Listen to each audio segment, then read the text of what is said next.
إن الحمد لله نحمده ونستعينه ونستغفره ونعوذ بالله من شرور أنفسنا وسيئات أعمالنا من يهده الله فلا مضل له ومن يضلل فلا هادي له وأشهد أن لا إله إلا الله وحده لا شريك له وأشهد أن محمدا عبده ورسوله يا أيها الذين آمنوا اتقوا الله حق تقاته ولا تموتن إلا وأنتم مسلمون يا أيها الناس اتقوا ربكم الذي خلقكم من نفس واحدة وخلق منها زوجها وبث منهما رجالا كثيرا ونساء واتقوا الله الذي تساءلون به والأرحام إن الله كان عليكم رقيبا يا أيها الذين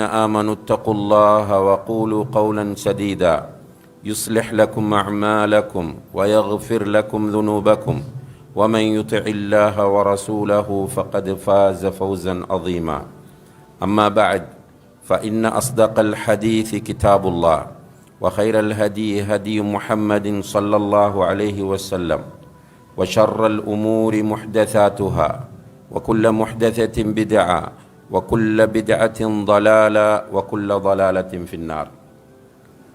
எல்லாம் வல்ல அல்லாஹ் ஜல்ல ஷானஹு தஆலாவுடைய கட்டளை ஏற்று ஃபர்து ஐனாகிய ஜும்ஆ கடமையை நிறைவேற்றுவதற்காக அல்லாஹுடைய மாளிகைக்கு வருகை தந்திருக்கின்ற அல்லாஹுவின் நல்லடியார்களே, சகோதரர்களே, அல்லாஹு தஆலா தன்னுடைய நல்லடியார்களுக்கு தயார் செய்து வைத்திருக்கின்ற சுவர்க்கத்தின் மீது ஆசை வைத்தவர்களாக அவன் ஏவியவற்றை எடுத்து நடப்பதன் மூலமும் அவன் பாவிகளுக்கும் காஃபிர்களுக்கும் தயார் செய்து வைத்திருக்கின்ற நரகத்தை பயந்தவர்களாக அவன் தடுத்தவற்றை முற்றுமுழுதாக தவிர்ந்து கொள்வதன் மூலமும் அல்லாஹுவை தக்வா செய்து கொள்ள வேண்டும் என்று எனக்கும் உங்களுக்கும் நினைவூட்டிக் கொள்கிறேன்.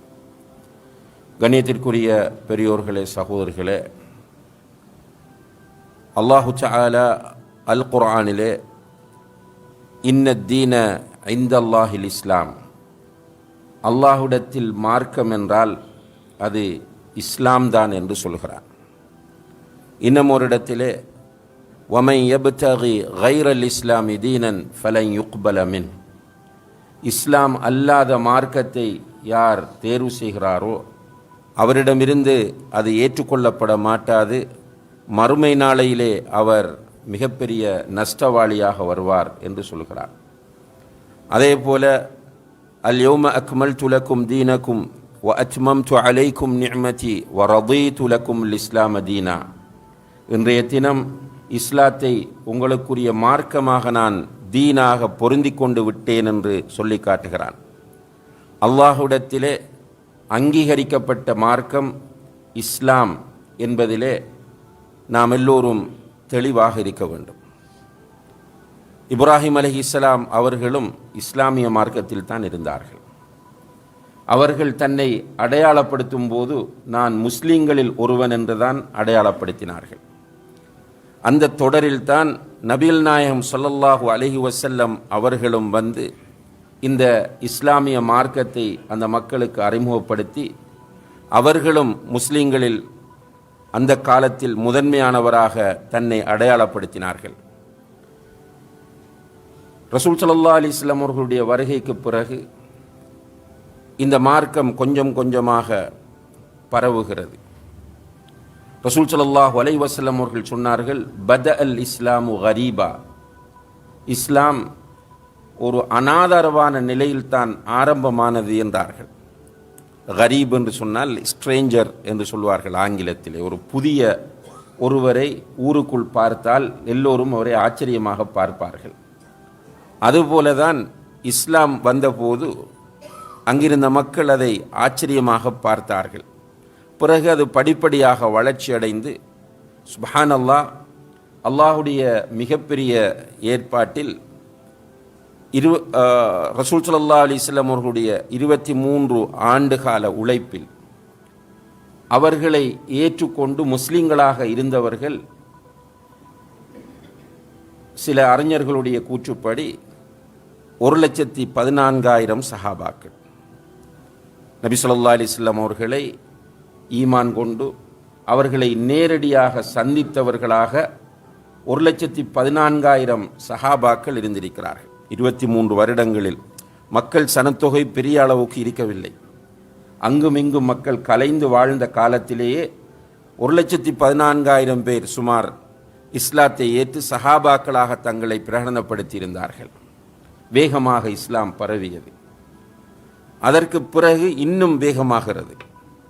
அரேபியாவில் இருந்த இஸ்லாம் அரேபியாவுக்கு வெளியிலே போகிறது.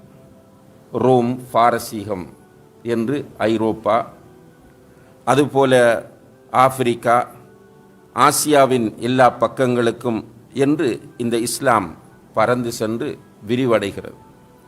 ரசூலுல்லாஹி அலைஹி வஸல்லம் அவர்கள் சொல்லுகிறார்கள், பத அல் இஸ்லாமு கரீபன் வ சயஊது கரீபன் கமா பத.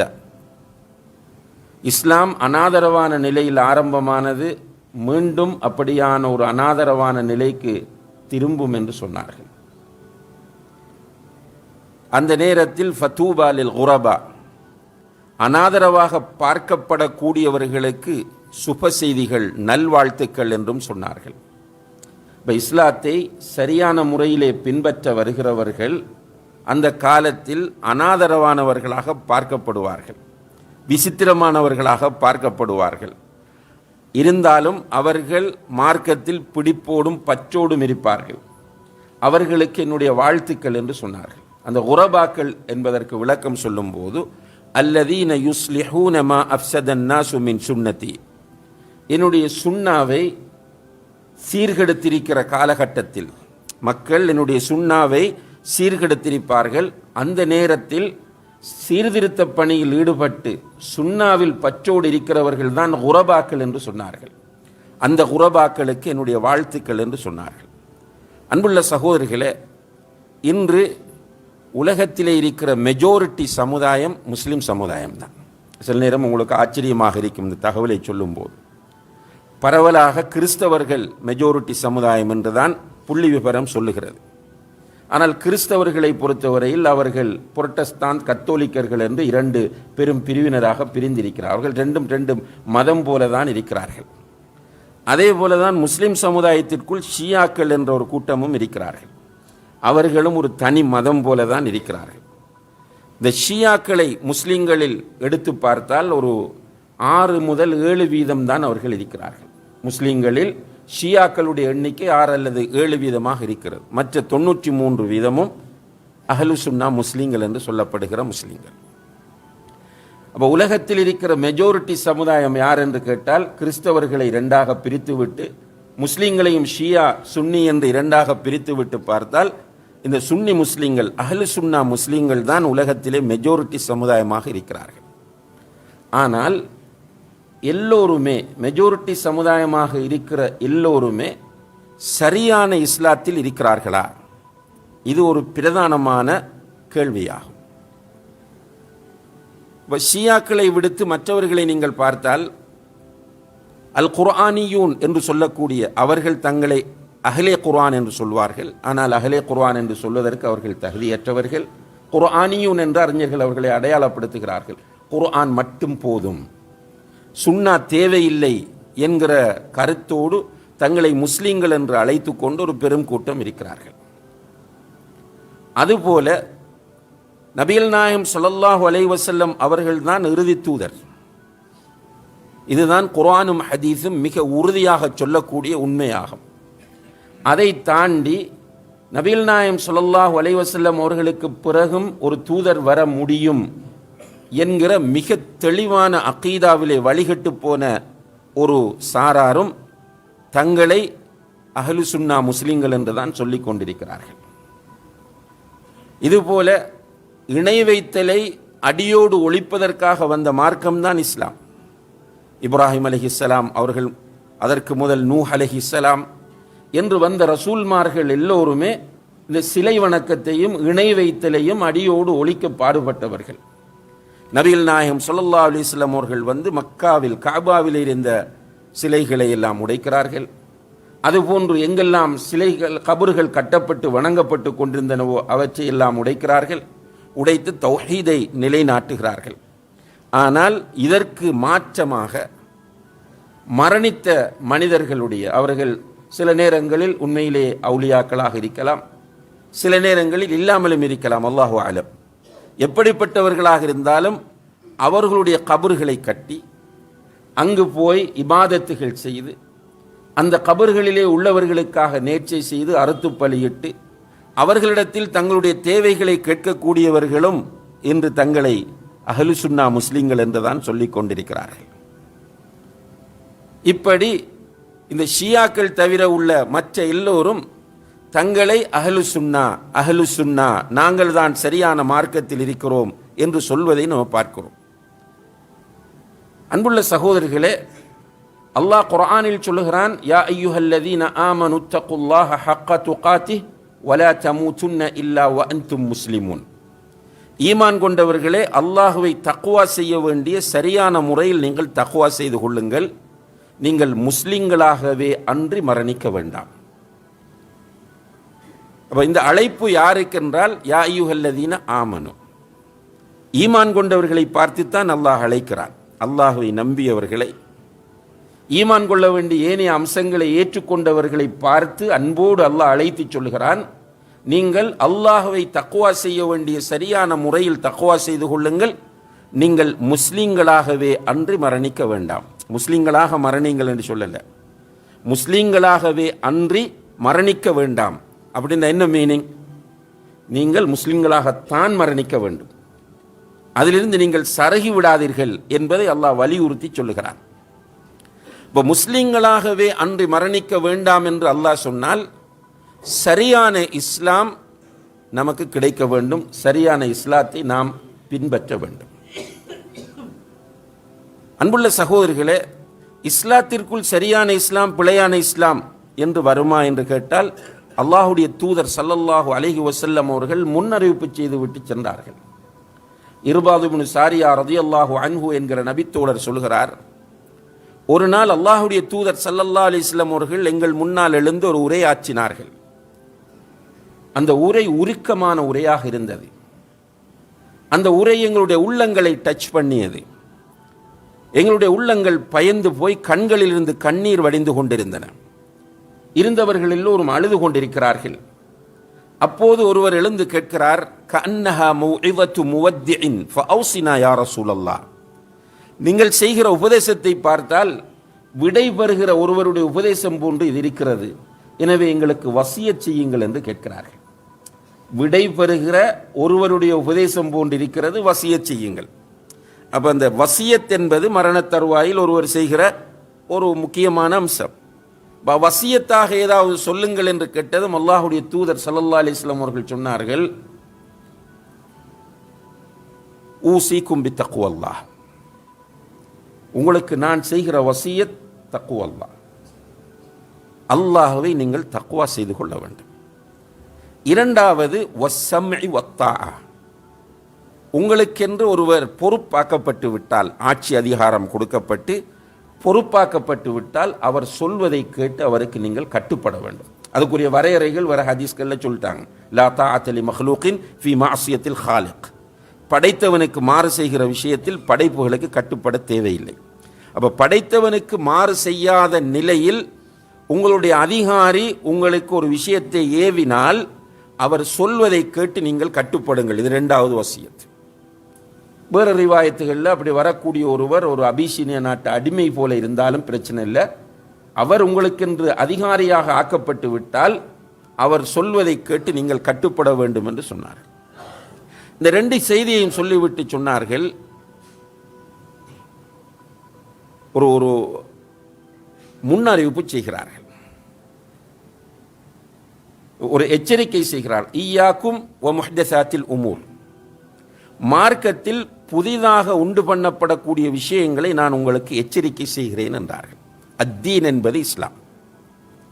அத்தீன் என்று அங்கே சொல் ஈயாக்கும், அதாவது மார்க்கத்தில் புதிதாக உண்டு பண்ணப்படக்கூடிய விஷயங்களை உங்களுக்கு எச்சரிக்கை செய்கிறேன் என்றால், இஸ்லாமிய மார்க்கத்தில் புதிதாக உண்டு பண்ணப்படக்கூடிய விஷயங்களை நான் உங்களுக்கு எச்சரிக்கை செய்கிறேன்.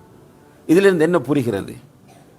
ரசூல் ஸல்லல்லாஹு அலைஹி வஸல்லம் வஃபாத்துக்கு பிறகு இந்த மார்க்கத்தில் புதிய விஷயங்கள் நுழைவிக்கப்படும் என்பதை அல்லாஹுடைய தூதரை முன்னறிவிப்பு செய்கிறார்கள். அப்படி சொல்லிட்டு சொன்னார்கள், فَإِنَّهُ مَنْ يَعِشْ مِنْكُمْ بَعْدِي فَسَيَرَى اخْتِلَافًا كَثِيرًا.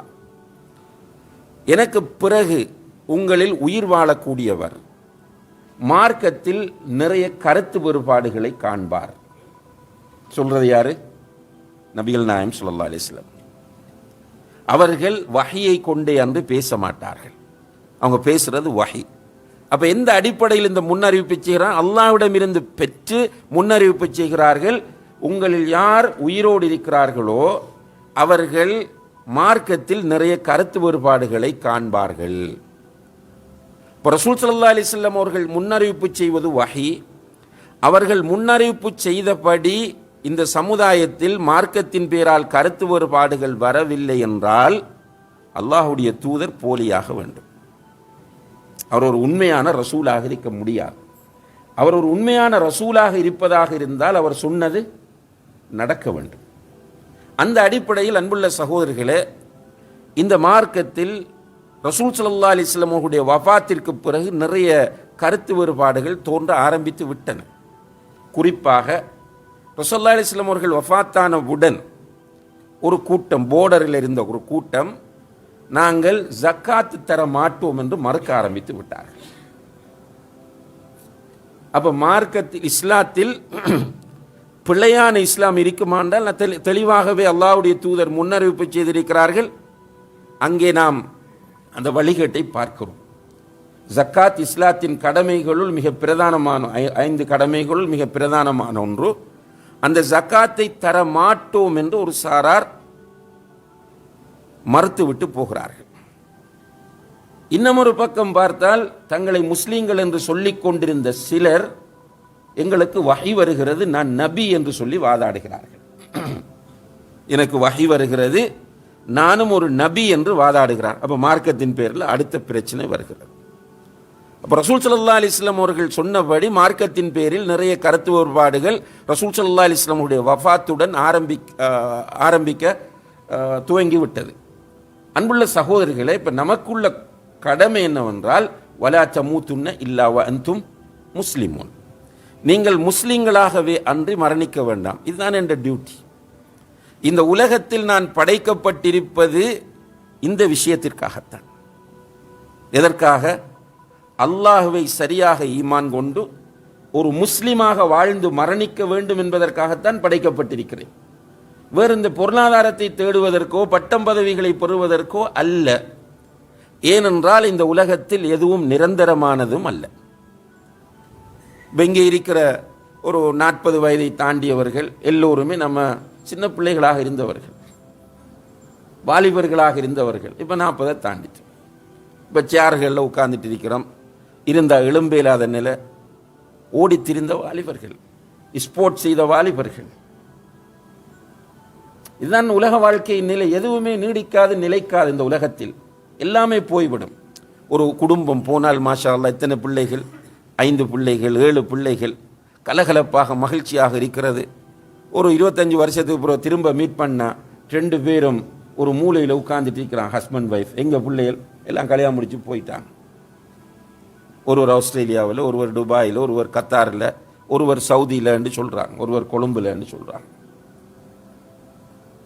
உலகத்தில் எதுவும் நிரந்தரம் கிடையாது. அதனால தான் ரசூல் ஸல்லல்லாஹு அலைஹி வஸல்லம் அவர்கள் சொன்னார்கள், யத்பஉல் மய்யித ஸலாஸா, ஒரு மனிதன் இந்த உலகத்தில் அவனுடைய அஜல் முடிகிற போது மௌத்தாகுவான். மௌத்தானால் அவனுக்குரிய ஃபார்மாலிட்டிஸ் எல்லாம் நடந்து அவனை பின்துயர்ந்து 3 விஷயங்கள் செல்லும். அஹ்லுஹு வமாலுஹு அமலுஹு. அந்த 3 என்னவென்றால், அவனுடைய ஃபேமிலி போவார்கள், அவனுடைய பொருளாதாரம் போகும், அவனுடைய அமல்களும் போகும். மையவாடிக்கு கொண்டு சென்று கபருக்குள்ளே அவனை வைத்து மண்ணை போட்டு விட்டு அவனுடைய குடும்பமும் சொத்தும் திரும்பிவிடும். அல்லாஹ்வுடைய தூதர் சொல்கிறார், புகாரி முஸ்லிமிலே வரக்கூடிய ஹதீஸ். ஒன்றை ஒன்று மாத்திரம்தான் அவனோடு இருக்கும், அதுதான் அவன் தேடிய அமல்கள். அதான் இஸ்லாம். அப்ப என்னோடு நிரந்தரமாக வரப்போவது என்னுடைய தீன் மட்டும்தான். ஆனால் இதை யாருமே ரியலைஸ் பண்ணுவதில்லை, இதை சரியாக உணர்ந்து கொள்வதில்லை. எல்லோரும் நினைக்கிறோம், ஓடி ஓடி இன்றைக்கு வரைக்கும் உழைக்கிறோம். லவ் கான லிப்னி ஆதம் வாதிம் மின் தஹப் லப்தகா இலா தானின். ஆதமுடைய மகனுக்கு அல்லாஹ் ஒரு ஓடை நிறைய தங்கத்தை கொடுத்தால் இன்னும் ஒரு ஓடை கிடைக்காதா என்றுதான் ஆசைப்படுவான். அப்படி ஆசைப்படுகிற போது அல்லாஹ் இரண்டாவதை கொடுத்து விட்டால் அல்ஹம்துலில்லாஹ் போதும், நான் உட்கார்ந்து ஹிதுமத் செய்ய போகிறேன், சமூக சேவையில் ஈடுபட போகிறேன், இபாதத் செய்ய போகிறேன் என்று உட்கார்ந்து விடுவானா என்றால் இல்லை. லப்தகா இலா சாலிஸ், மூன்றாவது ஒரு ஓடைக்குத்தான் அவன் முயற்சி செய்வானே தவிர அடங்க மாட்டான். மாயம் ஜௌஃப் இப்னு ஆதம் இல்ல துராப், ஆதமுடைய மகனின் தொண்டையை மண்ணை தவிர ஒன்றும் நிறைக்காது என்று சொன்னார்கள். சுப்ஹானல்லாஹ், மௌத்தான தான் அடங்கும் ஆசை. உண்மையிலே இந்த உலகத்தில் பொருளாதாரம் தேடுவது என்பது நாம் படைக்கப்பட்ட நோக்கம் அல்ல. ஆனால் பொருளாதாரம் வாழ்க்கைக்கு அடிப்படை. வலா து'து சுஃபஹா அம்வாலக்கும் அல்லதி ஜஅலல்லாஹு லக்கும் கியாமன், உங்களுடைய வாழ்க்கைக்குரிய அடிப்படையாக ஆக்கப்பட்ட பொருளாதாரத்தை புத்தி இல்லாதவர்களுடைய கைகளில் நீங்கள் கொடுத்து விடாதீர்கள் என்று அல்லாஹ் சொல்லுகிறான். அப்ப பொருளாதாரம் வாழ்க்கைக்குரிய அடிப்படை. ஆனால் வாழ்க்கையின் நோக்கம் பொருளாதாரம் அல்ல. இப்ப மாறி விளங்கி விட்டோம். இன்று உலகத்தில் அதிகமானவர்கள் வாழ்வது எதற்காக வேண்டி என்று கேட்டால் உழைப்பதற்காகத்தான் வாழுகிறார்கள். வாழ்வதற்காக உழைப்பவர்கள் அரிது. புரிந்தவர்களுக்கு இது புரியும். உழைக்கணும் வாழ்றதுக்கு, வாழ்வதை உழைப்பதற்கு அல்ல. அதான் தோற்று போய் விட்டோம் எல்லோரும். நிறைய காசு இருக்கிறது, நிறைய சொத்துக்கள் இருக்கின்றன, முழு பேரும் ஃபெயிலியர். நிம்மதி இல்லை, சந்தோஷம் இல்லை, தீன் இல்லை. அன்புள்ள சகோதரர்களே, இந்த உலகத்தில் அல்லாஹ் நம்மை படைத்திருக்கிற நோக்கம் நான் ஒரு முஸ்லிமாக வாழ்ந்து முஸ்லிமாக மௌத்தாக வேண்டும். எனவேதான் அவனை ஏற்றுக்கொண்ட நம்மை பார்த்து சொல்கிறான், ஈமான் கொண்டவர்களை அல்லாஹ்வை தக்வா செய்ய வேண்டிய சரியான முறையில் தக்வா செய்யுங்கள், முஸ்லீம்களாக அன்றி நீங்கள் மரணிக்க வேண்டாம். முஸ்லீம்களாக அன்றி மரணிக்க வேண்டாம், நான் முஸ்லீமாக மரணிக்க வேண்டும். இப்படி ஜஸ்ட் லைக் தட் எனக்கு பிடித்தாக்களுக்கு பின்னால போய் முஸ்லீமா மௌத்தாகிலுமா?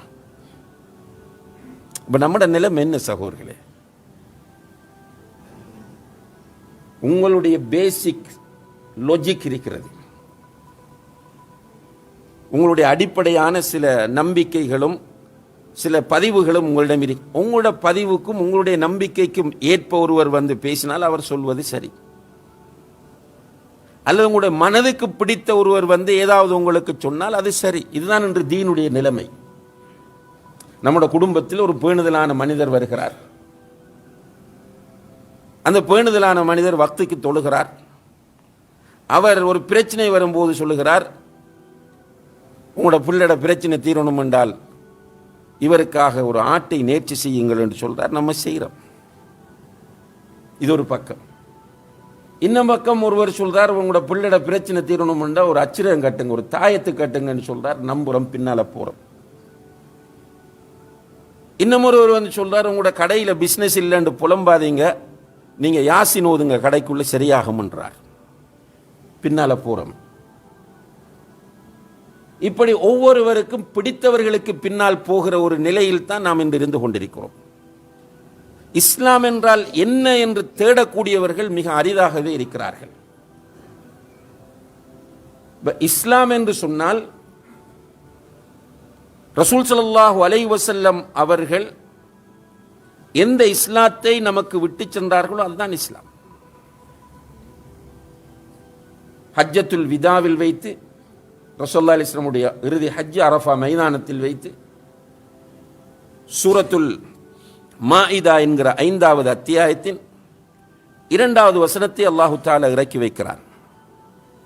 அதிலே வருகிறது, அல் யௌம அக்மல்து லக்கும் தீனக்கும் வ அத்மம்து அலைக்கும் நிஅமதி வ ரதீது லக்குமுல் இஸ்லாம தீனா. இன்றைய தினம் உங்களுக்கு உங்களுடைய மார்க்கத்தை நான் பூரணப்படுத்தி விட்டேன். அல்லாஹ் சொல்லுகிறான், அல் யௌம அக்மல்து லக்கும் தீனக்கும், என்னுடைய மார்க்கத்தை உங்களுக்கு நான் பூரணப்படுத்தி விட்டேன். வ அத்மம்து அலைக்கும் நிஅமதி, என்னுடைய நிஅமத்துகளையும் உங்களுக்கு நான் சம்பூர்ணமாக தந்து விட்டேன். வ ரதீது லக்குமுல் இஸ்லாம தீனா, இஸ்லாமை மார்க்கமாக நான் உங்களுக்கு அங்கீகரித்து விட்டேன். தெளிவாக அல்லாஹ் சொல்கிறான். ரசூலுல்லாஹி அலைஹி வஸல்லம் அவர்கள் இந்த வஹியை, இந்த குர்ஆன் வசனத்தை அல்லாஹ்விடமிருந்து பெற்றுவிட்டு ஹஜ்ஜுக்கு வந்திருந்த அந்த பல்லாயிரக்கணக்கான சஹாபாக்கள் மத்தியிலே வந்து நின்று கேட்கிறார்கள், என்னை பற்றி என்ன சொல்லுகிறீர்கள்? என்னை பற்றி அல்லாஹ் உங்களிடம் நாளை மறுமையில் விசாரித்தால் நீங்கள் என்ன சொல்வீர்கள் என்று கேட்டார்கள். சஹாபாக்கள் சொன்னார்கள், நீங்கள் எத்தி வைத்து விட்டீர்கள் என்று நாங்கள் சொல்லுவோம் என்றார்கள். நான் எத்தி வைத்து விட்டேனா என்று கேட்டார்கள்.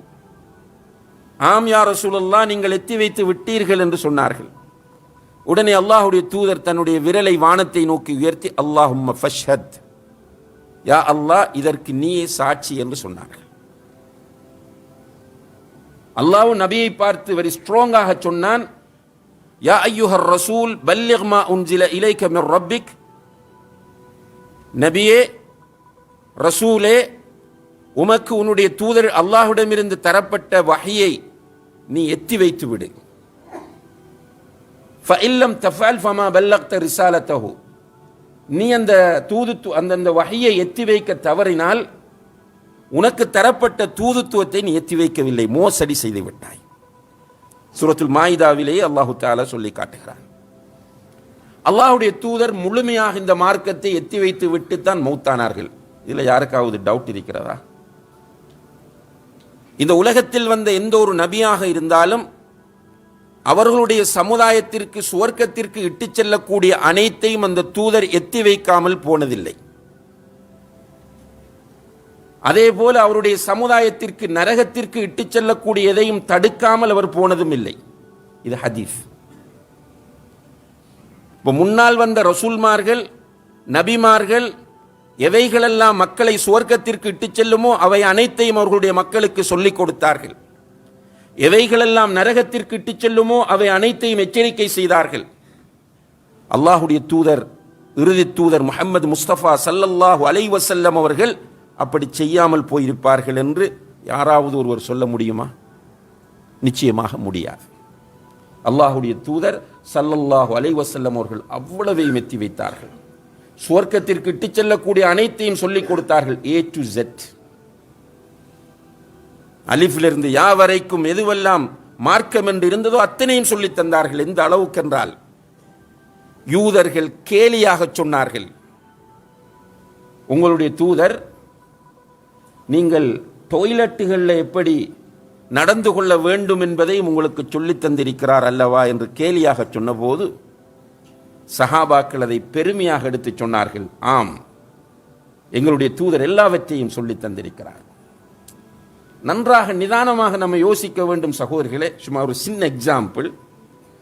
இப்போ நம்முடைய சமுதாயத்தில் இந்த கூட்டு துவா இஷ்யூன்றது தொடர்ந்து இருந்துகிட்டே வருது ஃபர்லான தொழுகைக்கு பிறகு. அப்போ நம்ம அதை கூடாது, அதை பித்அத் என்று தெளிவாக சொல்லுகிறோம், மார்க்கத்தில் இல்லாத ஒன்று. சிலர் அதை செஞ்சு வந்த காரணத்தினால இல்லை மார்க்கத்தில் உள்ளது என்று சொல்கிறார்கள்.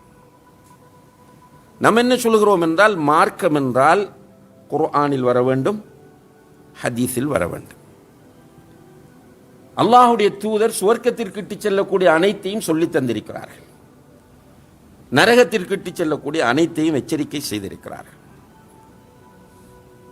ரசூல் ஸல்லல்லாஹு அலைஹி வஸல்லம் அவர்கள் டாய்லெட்டினுள் அக்ரமக்குமுல்லா டாய்லெட்டினுள் நாம் நுழையும் போது ஓதுகிற துவாவை கற்றுத்தந்தார்களா இல்லையா? டாய்லெட்டுக்குள்ள போகக்குள்ள துவா அல்லாஹும்ம இன்னி அஊது பிக மினல் குபுஸி வல் ஹபாயிஸ் என்று கற்றுத்தந்தார்கள். டாய்லெட்டுக்குள்ள போயிட்டோம், ஒரு அசிங்கமான இடம், ஷைத்தான் சேர்ற இடம். உள்ள போய் நம்முடைய தேவையை நிறைவேற்றி விட்டு வெளியே வாரம் வந்து என்ன செய்யணும்? துவா ஓதணும். என்ன துவா? குஃப்ரானக். சுப்ஹானல்லாஹ். டாய்லெட்டுக்கு முன்னாலும் பின்னாலும் துவாவை கற்றுத்தந்த அல்லாஹுடைய தூதர் இஸ்லாத்தின் தூண் என்று சொல்லப்படக்கூடிய இந்த தொழுகைக்கு பின்னால் ஒரு துவா இருந்தால் சொல்லித்தராமல் போயிருப்பார்களா? இந்த நான் சொல்ல வர பாயிண்ட் தான். அதாவது எனக்கு பிடித்தவர், என்னுடைய விருப்பத்திற்குரியவர், என்னுடைய டேஸ்டுக்கு பேசக்கூடியவர் என்றுதான் இஸ்லாத்தை பார்க்கிறோமே தவிர அல்லாஹ் சொன்னான், அல்லாஹுடைய தூதர் சொன்னார்கள் என்ற நிழலில் இஸ்லாத்தை பார்க்கிற நிலை நம்முடைய சமுதாயத்தில் பரவலாக இல்லை என்பதுதான் கசப்பான உண்மையாகும். எப்படி வலா தமூதுன்ன இல்லா வ அன்தும் முஸ்லிமூன், முஸ்லிம்களாக அன்று நீங்கள் மரணிக்க வேண்டாம் என்கிற இந்த குர்ஆன் வசனத்தை நடைமுறைப்படுத்த முடியும் என்று யோசித்து பாருங்கள். இப்ப சில நேரங்களில் பொதுமக்களாகிய நீங்கள் போய் கேள்வி கேட்கிற நேரத்தில் உங்களை சுற்ற விடுவார்கள். என்ன சொல்வார்கள் என்றால், இதுக்கு அப்படி வருகிறது இப்படி வருகிறது, அல்லது இயலாத பட்சத்தில் அந்த ரசூலுல்லாஹி அலைஹி வஸல்லம் காலத்தில் இருந்து அல்லது அதற்கு முன்னால் உள்ள தூதர்களுடைய காலத்திலிருந்து நீங்கள் பார்த்தால், வழிகேட்டிலும் அசத்தியத்திலும் இருந்தவர்கள் சத்தியவாதிகளை, சரியான வழியில் இருந்தவர்களை எதிர்ப்பதற்கு 2 வழிகளை கையாண்டார்கள். ஒன்று அடக்குமுறை அல்லது அவதூறு. அடிக்கப் போவார்கள், கொல்லப் போவார்கள், மன்னர்களிடம் போட்டு கொடுப்பார்கள், ஆட்சியாளர்களிடம் போட்டு கொடுப்பார். இது ஒரு ஸ்டைல். இன்னமொரு ஸ்டைல் என்றால் அவதூறு சொல்றது. மூசா அலைஹிஸ்ஸலாம் சத்தியத்தை சொல்லும் போது ஃபிரௌன் என்ன சொன்னான்? சூனியக்காரன். இப்போ சூனியக்காரன் சொல்லிட்டு அதை ப்ரூவ் பண்ணுறது தான் அடுத்தது சூனியக்காரர் எல்லாம் கொண்டு வந்து ஒரு மைதானத்தில் உட்கார வச்சது. ரசூலுல்லாஹி அலைஹி வஸல்லம் அவர்களுக்கு அவர்களே சர்டிஃபிகேட் கொடுத்தார்கள், அல் அஸ்ஸாதிக் அல் அமீன் என்று. வாய்மையானவர், உண்மையானவர், நேர்மையானவர், நாணயமிக்கவர், ஜென்டில்மேன், விஐபி என்றெல்லாம் சொல்லிவிட்டு எப்போது லா இலாஹ இல்லல்லாஹ் முஹம்மதுர் ரசூலுல்லாஹ் என்ற கலிமாவை கொண்டு வந்து, அல்லாஹ் ஒருவனிடமே நீங்கள் துஆ கேட்க வேண்டும், அல்லாஹ் ஒருவனுக்கே நீங்கள் சுஜூது செய்ய வேண்டும், அல்லாஹ் ஒருவனுக்கே நீங்கள் அறுத்து பலியிட வேண்டும், எந்த ஒரு இபாதத்தும் அல்லாஹ் அல்லாத வேறு யாருக்கும் செய்யப்படக்கூடாது, அது நெருக்கமான அல்லாஹுக்கு நெருக்கமான மலக்குகளாக இருந்தாலும் சரி, ரசூல்மார்களாக இருந்தாலும் சரி, நபிமார்களாக இருந்தாலும் சரி, யாருக்குமே வணக்கங்கள் செய்யப்படக்கூடாது என்று அவர்கள் செய்து வந்ததை பிழை என்று சொன்னபோது, விஐபி என்று, சாதிக் என்று, அமீன் என்று சொன்ன அதே வாயினால் சாஹிர் என்று சொன்னார்கள், சூனியக்காரன் என்றார்கள். பரவாயில்லை, மஜ்னூன் என்றார்கள், கிறுக்கன், பைத்தியகாரன் என்றார்கள். எல்லாம் டோர்ச்சர் பண்ணினார்கள், பிசிக்கலி டோர்ச்சர் பண்ணார்கள், மற்ற நாடுகளில் உள்ள மன்னர்களிடத்தில் போட்டு கொடுத்தார்கள், எல்லாம் செய்தார்கள். இதுதான் அவர்களுடைய ஸ்டைல். இன்றைக்கும் என்ன செய்யறது? பொதுமக்கள் போய் ஏதாவது கேட்டால் அவர்கள் யூத கைக்கூலிகள், இஸ்ரேலின் அடிவரடிகள், பணத்துக்காக சவுதியினுடைய ஏஜென்ட்டுகள். சும்மா அப்படி சொல்ற நம்ம மக்களும் உடனே நம்பிட்டு போறது. அவங்களுக்கெல்லாம் சவுதியிலிருந்து காசு வருது. இதுதான் முதலாவது. இது சுப்ஹானல்லாஹ், சொட்டு பயம் இல்லை. அவதூறாக சொல்லிவிட்டு அல்லாஹ்கிட்ட எப்படி போய் நிற்கிறது? இலங்கையை பொறுத்தவரையில் இலங்கையில் ஒரு 18-20 பேருக்கு உட்பட்ட மௌலவிகளுக்கு சவுதி அரசாங்கம் சம்பளம் கொடுக்குது, எம்பசியை வச்சு. அவங்களுக்கு எம்பசியால் சில மதரசாக்களை படிப்பிக்க வேண்டும், என்னென்ன வேலை செய்யணும் என்று பொறுப்பு. இதை தவிர இலங்கையில் உள்ள யாருக்கும் சவுதி அரசாங்கத்தால் சம்பளம் கொடுக்குவதோ காசு கொடுத்து தாவா செய்யுங்களோன்று கிடையாது. குர்ஆன் சுன்னாவை பேசக்கூடியவர்கள் நிறைய பேர் சவுதிக்கு எதிராக பேசுகிறாங்க. இது இந்த பாயிண்ட் எதுக்கு சொல்றேன் என்றால், இது ஒரு பச்சை அவதூறு. ஆனால் அவர்களிடம் இருக்கிற அந்த பலவீனத்தை, அவர்களிடம் இருக்கிற அந்த வழிகேட்டை நியாயப்படுத்துவதற்காக இப்படியான வேலை செய்ய. இப்ப என்ன செய்யறது? சிஐடிட்ட போட்டு போட்டு கொடுக்கிறது. அவன் அப்படி, இவன் இப்படி என்று. அல்லாஹ் பெரியவர். இந்த உலகத்தில் நிலைத்திருக்கிற யாரும் கிடையாது. ஆக கூட இருந்தவர்கள் நூஹ் அலைஹிஸ்ஸலாம் மட்டும்தான். இந்த உம்மத்தில் உள்ளவர்களுடைய வயது அமார் உம்மத்தி மா பைன 60 வ 70, 60-70 தான். அல்லாஹுடைய தூதர் சொல்லிட்டாங்க, அவங்களோட உம்மத்தில் உள்ளவங்க மேக்சிமம் பெரும்பாலும் 60-70 வருஷம் தான் வாழ போறாங்க. அதோட எல்லாம் அவுட். அல்லாஹுடைய நீதிமன்றம் உண்மையானது. அந்த நீதிமன்றத்தின் அரசனாக தன்னை அவன் அறிமுகப்படுத்துகிறான். ஒவ்வொரு தொழுகையிலும் நீ ஓது என்று சொல்றான், மாலிகி யௌமித்தீன், மாலிகி யௌமித்தீன், மாலிகி யௌமித்தீன். பயம் வரணும். சும்மா என்னுடைய கொள்கை, என்னுடைய கருத்தை நிலைநாட்டி விட்டு நான் போயிடுவேன் இடத்துல. திரும்ப உங்களை சந்திப்பனோ இல்லையோ தெரியாது. இதால் உங்களிடமிருந்து எனக்கு ஒன்று கிடைக்க போறதும் இல்லை. ஆனால் நான் ஏதாவது ஒன்றை அல்லாஹுடைய பேரில், அல்லாஹுடைய தூதரின் பேரில் பொய்ய சொன்னேன் என்றால், மாலிகி யௌமித்தீன் என்று நான் ஓதுவதில் என்ன அர்த்தம் இருக்கிறது? அதுவும் பொய்யாகத்தானே ஓதுகிறேன். எனவே அன்புள்ள சகோதரர்களே, தீன் என்று சொன்னால், இஸ்லாம் என்று சொன்னால் சொல்லுகிற எல்லாம் இஸ்லாம் கிடையாது. எதுவெல்லாம் குர்ஆன் ஹதீஸ் என்று வருகிறதோ, ஹதீஸ்லையும் சஹீஹான ஹதீஸ்களாக அடையாளப்படுத்தப்படுகின்றனவோ அவை மட்டும்தான் இஸ்லாம் என்பதை அல்லாஹ்வை சாட்சியாக வைத்து இந்த இடத்தில் பதிவு செய்து கொள்ள விரும்புகிறேன். ஏனென்றால் எனக்கும் உங்களுக்கும் இருக்கிற ஆசை நான் முஸ்லீமாக மௌத்தாக வேண்டும் என்பது. நான் முஸ்லீமாக மௌத்தாக வேண்டும் என்றால், நீங்கள் முஸ்லீமாக மௌத்தாக வேண்டும் என்றால் குர்ஆனை பின்பற்றுங்கள், சஹீஹான ஹதீஸ்களை பின்பற்றுங்கள். அல்லாஹுடைய உதவியால் முஸ்லீம்களாக நாம் மௌத்தாகலாம். அல்லாஹு தஆலா அதற்கு நம் எல்லோருக்கும் தௌஃபீக் செய்வானாக. வ ஆஹிரு தஅவானா அனில் ஹம்துலில்லாஹி ரப்பில் ஆலமீன்.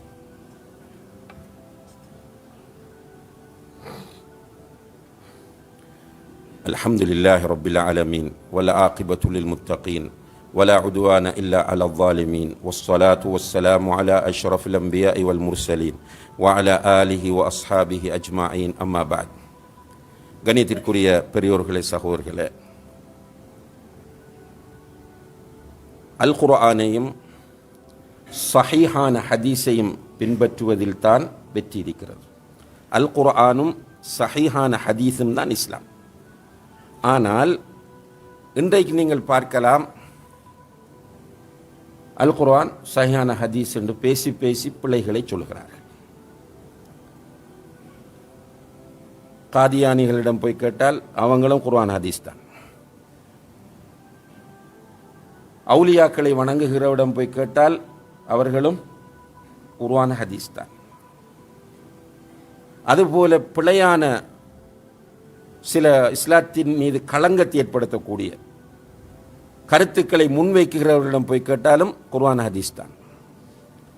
இந்த ஞானசாரர் போன்ற இஸ்லாத்தின் மீது காழ்ப்புணர்வு கொண்டவர்கள் இஸ்லாத்தை பற்றி பிழையா சொல்றதுக்கும் எடுத்து வைக்கிற ஆதாரம் என்ன? குர்ஆன் ஹதீஸ் தான். முஸ்லீம்கள் எப்படி இருந்தால் காஃபிர்களை கண்டால் கொல்ல வேண்டும் என்று குர்ஆன் சொல்கிறது. இப்படியாக எல்லாரும் குர்ஆன் ஹதீஸ் குர்ஆன் ஹதீஸ் என்று இப்போ ஒரு புதிய ஸ்டைல், புதிய ட்ரெண்ட்.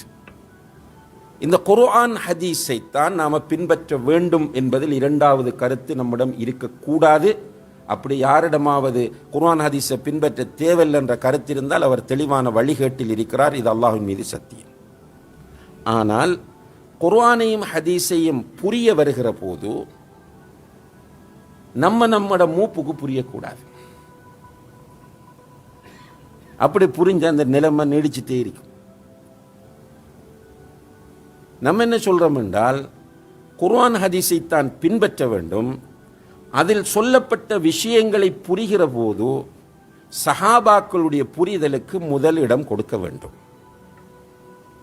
சஹாபாக்கள் எப்படி அந்த குர்ஆன் வசனத்தை புரிஞ்சாங்க? சஹாபாக்களுக்கு அடுத்த காலத்தில் வாழ்ந்த தாபிஊன்கள் அந்த குர்ஆன் வசனத்தை எப்படி புரிந்தார்கள்? இதை பார்த்து புரிய வேண்டும், புரிந்து பின்பற்ற வேண்டும். அப்ப நம்ம சருக மாட்டோம். இதை சிம்பிளா நீங்க யோசித்தாலே புரியும். இப்ப இன்று இயக்கங்களாக முஸ்லிம் சமுதாயம் மதுஹபுகளாக பிரிந்திருப்பதை பார்க்கிறோம். இது ஒரு பெரிய ஒரு சோதனை முஸ்லிம் உம்மத்திற்கு. இயக்கங்கள்ல சேராதீங்க, யார் இயக்கவாதிகளாக மாறாதீங்க. முஸ்லிமா வாழுங்க, முஸ்லிமா மௌத்தா. அது எந்த இயக்கமாக இருந்தாலும் இஸ்லாத்தில் இயக்கம் கிடையாது. ரசூலுல்லாஹி அலைஹி வஸல்லம் முஸ்லிம், ரசூலுல்லாஹ் காலத்தில் வாழ்ந்த சஹாபாக்கள் முஸ்லிம்கள், இஸ்லாம் முஸ்லிம். இதுதான் நமக்கு தேவை. இயக்கம் ஒரு சாபம் இன்றைக்கு. ஏனென்றால் இயக்கம் வெறியா மாறிச்சு. எல்லாரும் தான், நான் இதில் யாரையும் விதிவிலக்காக்கவில்லை. இயக்கம் வெறி. அதற்கு என்ன ஆதாரம் என்று சொன்னால், அடுத்தவனை காஃபிர் இல்லை என்று சொல்லுவாங்க, ஆனால் கண்ட பகைமையோடு நடந்து கொள்கிறார்கள், வெறுப்புணர்வோடு நடந்து கொள்கிறார்கள். இது மார்க்கத்தில் உள்ள முக்கியமான விஷயம். சரி, இது ஒரு தகவலுக்காக சொல்லிட்டு நான் என்ன கேட்கிறேன் என்றால், ஒவ்வொரு இயக்கமும் ஒவ்வொரு போக்கும் அடுத்தவரை வழிகெடுக்கிறார்கள். ஒரு இயக்கத்திட்ட போய், எக்ஸ் என்ற இயக்கத்திட்ட போய் வையை பற்றி நீங்கள் என்ன சொல்லுகிறீர்கள்? வழிகேடர்கள். வைக்கிட்ட போய் ஏ பற்றி என்ன சொல்லுகிறீர்கள் என்று கேட்டால் வழிகட்ட இயக்கம் என்று சொல்வார். மாறி மாறி அவர்கள் வழிகேடு வழிகேடு என்று ஆளுக்கால் பட்டம் சூட்டிட்டே இருக்கிறான், தீர்ப்பு கொடுத்துட்டே இருக்கிறான். நம்ம என்ன கேட்கிறோம் என்றால், எந்த ஒரு இயக்கவாதிகிட்டையும் போய், எந்த ஒரு தரிக்காக்காரன்கிட்டையும் போய், சஹாபாக்கள் நேர்வழியில் இருந்தார்களா வழிகேட்டில் இருந்தார்களா என்று கேட்போம். ஷியாக்களை தவிர எல்லாரும் என்ன சொல்லுவாங்க? என்ன சொல்லுவாங்க? சஹாபாக்கள் நேர்வழியில் தான் இருந்தாங்க. சஹாபாக்கள் ஒருத்தரும் வழிகேடர்கள் என்று சொல்ல மாட்டாங்க. சஹாபாக்கள், இதையும் ஒரு பாயிண்ட், நீங்கள் மார்க்கத்தை சரியாக புரிவதற்காக நான் சொல்லித்தரக்கூடிய மிக முக்கியமான அடிப்படை. நான் என்றால் உலமாக்கள் இமாம்கள் சொல்லித்தந்த மிக முக்கியமான அடிப்படையை நான் உங்களுக்கு பதிவு செய்கிறேன். சஹாபாக்களை யாராவது டேமேஜ் பண்ண வருகிறான் என்றால் அவன் ஒரு வழிகேட்டை விதைக்க விரும்புகிறான். சஹாபாக்களை ஒருவன் டேமேஜ் பண்ண ட்ரை பண்றான் என்று சொன்னால் அவன் சமுதாயத்தில் ஒரு வழிகேட்டுக்கு வித்திடுகிறான் என்பது அடையாளமாகும். என்றால் சஹாபாக்களுக்கு அல்லாஹ் ரெக்கமெண்டேஷன் கொடுத்துட்டான். ரலியல்லாஹு அன்ஹும், அவர்களை அல்லாஹ் பொருந்தி கொண்டு விட்டான். இதுபோல பல வசனங்கள் சஹாபாக்களை வாழ்த்தி பாராட்டி சிறப்பித்து வந்திருக்கின்றன. நபிகள் நாயகம் ஸல்லல்லாஹு அலைஹி வஸல்லம் அவர்கள் நூற்றுக்கணக்கான ஹதீஸ்களிலே சஹாபாக்கள் சிறந்தவர்கள், சிறந்தவர்கள், நல்லவர்கள் என்று சொல்லியிருக்கிறார்கள். இப்படிப்பட்ட சஹாபாக்களை ஒருவன் எங்காவது குறை காண வருகிறான் என்றால், அது ஒரு பிரச்சாரமா தூக்குறான் என்றால், அவன் ஒரு வழிகேட்டை இந்த சமுதாயத்தில் விதைப்பதற்கான வித்திடுகிறான் என்பது அதனுடைய அர்த்தமாகும். அது முபாரக் மதனி செய்தாலும் நிலைமை அதுதான். ஒரு கட்டத்தில் போகலாம், அல்லாஹ் பாதுகாக்க வேண்டும் எல்லோரையும். இந்த நபிமார்களை அல்லாஹ் கிட்ட துஆ கேட்டாங்க, ரப்பனா லா துஸி குலூபனா பஅத இத் ஹதைதனா, யா அல்லாஹ் எங்களுக்கு நேர்வழி தந்த பிறகு எங்களுடைய உள்ளத்தை வழிகேட்டில் ஆக்கி விடாதே. நபிமார்கள் சாலிஹீன்களை இந்த துஆவை கேட்டார்கள். அல்லாஹுக்கு மிக நெருக்கமான நபி சய்யிதுல் அம்பியா, நபிமார்களுக்கெல்லாம் தலைவராக்கப்பட்ட முஹம்மது ஸல்லல்லாஹு அலைஹி வஸல்லம் அவர்கள் தன்னுடைய சுஜூதுகளில் அதிகமாக கேட்ட ஒரு துஆ, எல்லோருக்கும் பாடமான துஆ, அல்லாஹும்ம யா முகல்லிபல் குலூப் சப்பித் கல்பி அலா தீனிக், உள்ளங்களை புரட்டுகிறவனே என்னுடைய உள்ளத்தை என்னுடைய மார்க்கத்தில் நிலைத்திருக்க செய்வாயாக. அப்ப நம்ம பயப்படணும், சில நேரங்களில் வந்துடும். ஆனால் நீங்கள் புரிந்து கொள்ள வேண்டும், உங்களை நரகத்திலிருந்து பாதுகாத்த, உங்களுக்கு மார்க்கத்தை சொல்லித்தந்த, உங்களோடு வாழக்கூடிய மிக முக்கியமான ஒரு மௌலவி கூட சஹாபாக்களை பற்றி டேமேஜ் பண்ணி பேச ஆரம்பிக்கிறார் என்றால் அவரை ஒதுக்குங்க. என்றால் சஹாபாக்கள் நல்லவர்கள் என்று அல்லாஹ் சொல்லிட்டான், சஹாபாக்கள் நல்லவர்கள் என்று நபிகள் நாயகம் சொல்லிட்டாங்க. இதுக்கு மேலே வாரான் என்றா இவன் ஆள் ஒரிஜினல் இல்லை. ரைட். இப்போ பொதுவாக நம்ம போய் கேட்டால் எல்லாருமே என்ன சொல்லுவார்கள்? சஹாபாக்கள் நேர்வழியில் இருந்தவர்கள் என்று சொல்லுவார்கள்.